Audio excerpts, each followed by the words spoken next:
হরে কৃষ্ণ। দিনের মধ্যে সব থেকে শ্রেষ্ঠ সময় হচ্ছে সকালবেলা বা প্রভাতকাল। এজন্য একটা কথা আছে, মর্নিং শোজ দ্য ডে।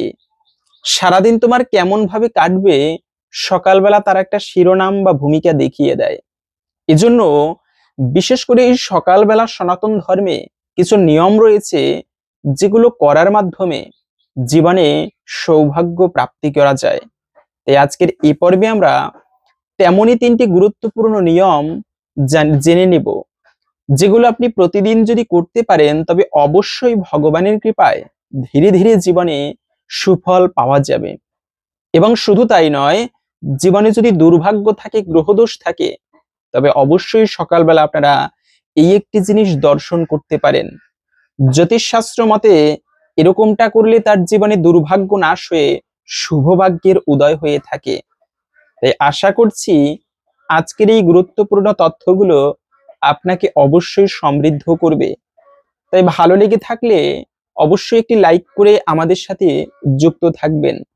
দেখেন, এই সকালবেলা কেন এত গুরুত্বপূর্ণ? একটা দিনের সময়কে তিন ভাগে ভাগ করা হয়। আমাদের যেই ব্যবহার আদি, আমরা যে কথাবার্তা বলি, এগুলোকেও তিন ভাগে ভাগ করা হয়। আমাদের সনাতন ধর্মে যে শাস্ত্র রয়েছে সেগুলোকেও তিন ভাগে ভাগ করা হয়েছে। তার মধ্যে একটা হচ্ছে সাত্ত্বিক, রাজসিক এবং তামসিক।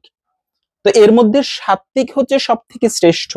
বিনয়ী, নম্র, ভদ্র স্বভাব, উঁচু স্বরে কথা বলবে না, অপরের উপকার করা, এই সমস্ত সুন্দর গুণগুলোকে বলা হয়েছে সাত্ত্বিক গুণ।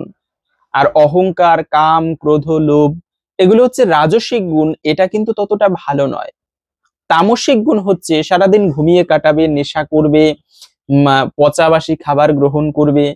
এগুলো জঘন্য স্তরের চেতনা সম্পন্ন ব্যক্তিরা বা জীবেরা করে। এটা হচ্ছে তামসিক গুণ। তো দিনের যে সময় তাকে তিন ভাগে বিভক্ত করা হয়েছে। ব্রহ্ম মুহূর্ত থেকে সকালবেলা, এই সময়টা হচ্ছে সাত্ত্বিক সময়। এজন্য দেখবেন সকালবেলা যে চেতনা থাকে, দিনের সময় বাড়ার সাথে সাথে ওই চেতনা কিন্তু থাকে না। এরপরে আসে রাজসিক সময়, এরপরে গিয়ে রাত্রিতে তামসিক সময় আসে, আমাদের নিদ্রা আলস্য জেগে ওঠে। এজন্য তামসিক সময় হচ্ছে ওটা। তো প্রত্যেকটা জিনিসকে এভাবে তিন ভাগে ভাগ করা হয়েছে। কিন্তু তার মধ্যে যে এই সকালবেলা, শাস্ত্রে অনেক অনেক নিয়ম প্রভাতকাল প্রসঙ্গে পাওয়া যায়। আমরা তো ঘুম থেকে উঠেই সর্বপ্রথমে মাটিতে পা রাখি, কিন্তু বলা হয় মাটিতে পা রাখার আগে বসুমাতাকে প্রণাম করতে হয়। প্রথম কার্য হওয়া উচিত আমাদের, খাট থেকে আপনি মাটিতে পা রাখার আগে ধরিত্রী দেবীকে, বসুমাতাকে প্রণাম করতে হয়। আমাদের সনাতন ধর্ম বড় উন্নত। 7 প্রকার মা রয়েছে আমাদের। শুধুমাত্র জন্মদাতা মাই, আহ, তাকে, তিনি তো মা। তাছাড়া আরো 7 প্রকার মায়ের কথা উল্লেখ আছে। তা হচ্ছে এই বসুমাতাও তার মধ্যে একজন মা। গোমাতাকেও মা বলা হয়েছে।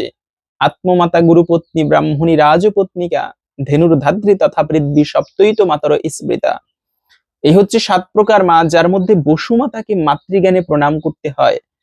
এবং এজন্য আপনি মন্ত্র না জানতে পারেন, বসুমাতার প্রণাম মন্ত্র, কিন্তু ভক্তি ভরে প্রণাম করতে হয়। হে মা, তোমার গায়ের উপরে পা রাখছি, কৃপা করে আমাকে ক্ষমা করো। এজন্য প্রভাতকালে সর্বপ্রথমে যে মন্ত্র, তা হচ্ছে বসুমাতার প্রণাম মন্ত্র বলতে হয়। সমুদ্র মেখলে দেবী পর্বত, নবমণ্ডলে বিষ্ণু পত্নী নমস্বামী, পাদ স্পর্শম ক্ষমস্বমে। এইভাবে মন্ত্র বলে সেই ক্ষমা প্রার্থনা করে বসুমাতার গায়ের উপরে পা রাখতে হয়। এরপরে রাত্রিকালীন যে পাপ করি আমরা, রাত্রিকালীন অনেক সময় আছে বিভিন্ন কুচিন্তা করা হয়। এই যে কুচিন্তা করা, খারাপ চিন্তা করা, এতেও কিন্তু জীবনে পাপের সঞ্চয় হয়। তো এজন্য রাত্রিকালীন যে পাপগুলো আমরা করে থাকি, অমেধ্য ভক্ষণ করা, যে কোনো প্রকার পাপ হোক না কেন, এই পাপ দূরীভূত হয়। বলা আছে সকালবেলা যদি কেউ তুলসী দর্শন করে প্রণাম করে, এতে কি হয়, শাস্ত্রে স্পষ্টভাবে বলা আছে তার রাত্রিকালীন যে পাপকর্ম করে ওই পাপ নাশ হয়ে থাকে। এজন্য সর্বপ্রথমে আরেকটি কার্য করা উচিত, তুলসী দর্শন করা। যে ব্যক্তি প্রত্যেকদিন প্রভাতকালে ঘুম থেকে উঠেই তুলসী দর্শন করে প্রণাম করে, তার জীবনের পাপ দূরীভূত হয়ে থাকে। এবং প্রদক্ষিণ যদি কেউ করে, তবে ব্রহ্মহত্যাজনিত পাপও যদি থাকে তাও কিন্তু বিদরিত হয়ে থাকে। এজন্য তুলসী দেবীকে প্রণাম করা, প্রদক্ষিণ করা অত্যন্ত মঙ্গলময়, বিশেষ করে সকালবেলা। এতে কিন্তু বেশি সময় লাগে না। এবং দ্বিতীয়ত হচ্ছে আরেকটি খুবই গুরুত্বপূর্ণ বিষয়, সকালবেলা ঘুম থেকে উঠেই আমরা অনেক সময় দেখা যায় বাড়িতে ঝগড়া আদি লেগে আছে। এটা কিন্তু খুবই খারাপ। ওই যে কথা রয়েছে মর্নিং শোজ দ্য ডে, সকালবেলা উঠে এই জন্য আমাদের একটু হাসি মুখে শুরু করতে হয়, হাসি মুখে অপরের সাথে কথা বলতে হয়, ব্যবহার করতে হয়। কিন্তু অনেক সময় আমরা ঝগড়া আদি দিয়ে শুরু করি।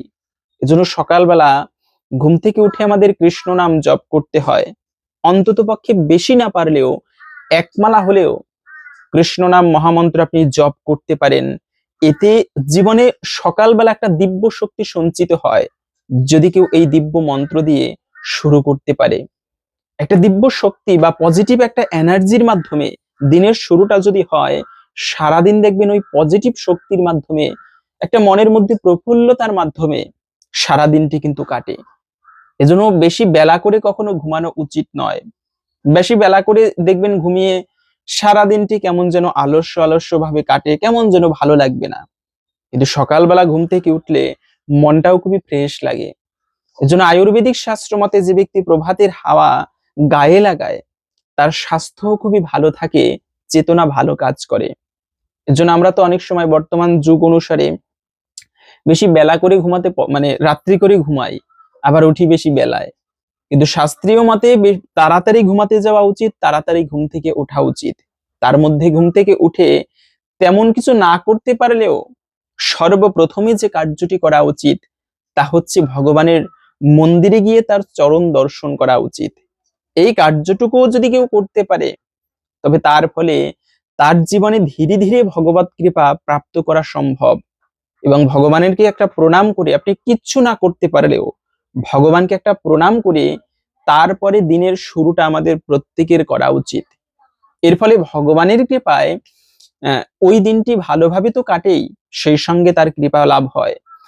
তার মাধ্যমে আবার মানে তার থেকেও একটা বিশেষ গুরুত্বপূর্ণ বিষয় যা জ্যোতিষ শাস্ত্রে বলা আছে, সকালবেলা যদি আমাদের জীবনে হাতে অশুভ রেখাও থাকে তাও পর্যন্ত কেটে যায়। একেবারে কিছুই যদি না করতে পারেন, বিছানায় বসে 1 মিনিট সময় লাগতে পারে, তবে এই কার্যটি যদি কেউ করে তার জীবনে ধীরে ধীরে সৌভাগ্য লাভ হবে। তা হচ্ছে হাতের কর দর্শন করা। ঘুম থেকে উঠেই এভাবে, আমরা তো আয়না দেখি, মোবাইল দেখি, কিন্তু অন্য কিছু দর্শন করার আগে ঘুম থেকে উঠেই সর্বপ্রথমে হাতের কর দর্শন করে যদি কেউ প্রণাম করতে পারে, তো সেই কর দর্শন করার একটা নিয়ম রয়েছে। তা হচ্ছে মানে মন্ত্র বলতে হয়। সেই মন্ত্র হচ্ছে করাগ্রে বসতে লক্ষ্মী, করমধ্যে সরস্বতী, করমূল্যে তু গোবিন্দায় প্রভাতে কর দর্শনম। এই মন্ত্র বলে কর দর্শন করে গোবিন্দকে একটা প্রণাম করতে হয়। মানে করের অগ্রভাগে উপরিভাগে লক্ষ্মী অবস্থান করে। করাগ্রে বসতে লক্ষ্মী, করমধ্যে সরস্বতী, মধ্যে সরস্বতী এবং নিম্নভাগে গোবিন্দ অবস্থান করে। এই তিনজনকে দর্শন করে করের মধ্যে যদি কেউ প্রণাম করে দিনের শুরুটা করে, হাতের কর দর্শন করে, তবে এর মাধ্যমে তার ধীরে ধীরে শুভভাগ্যের উদয় হয় এবং অশুভ ভাগ্য দূরীভূত হয়ে থাকে। তো এভাবে করে আপনি হাতের কর দর্শন করে ভগবানকে অবশ্যই একটি প্রণাম করবেন। এবং এই কর দর্শন করা অত্যন্ত শুভ। আপনারা মন্ত্রটা স্কিপ করে করে ভালো করে লিখে নিতে পারেন। তো যদি ভালো লেগে থাকে অবশ্যই একটি লাইক করে আমাদের সাথে যুক্ত থাকার অনুরোধ রইল। ভগবানের কৃপায় আমাদের সকলের জীবনে শুভভাগ্যের উদয় হোক এই কামনা করে আজকের ভিডিওটি এখানে সমাপ্ত করছি। হরে কৃষ্ণ।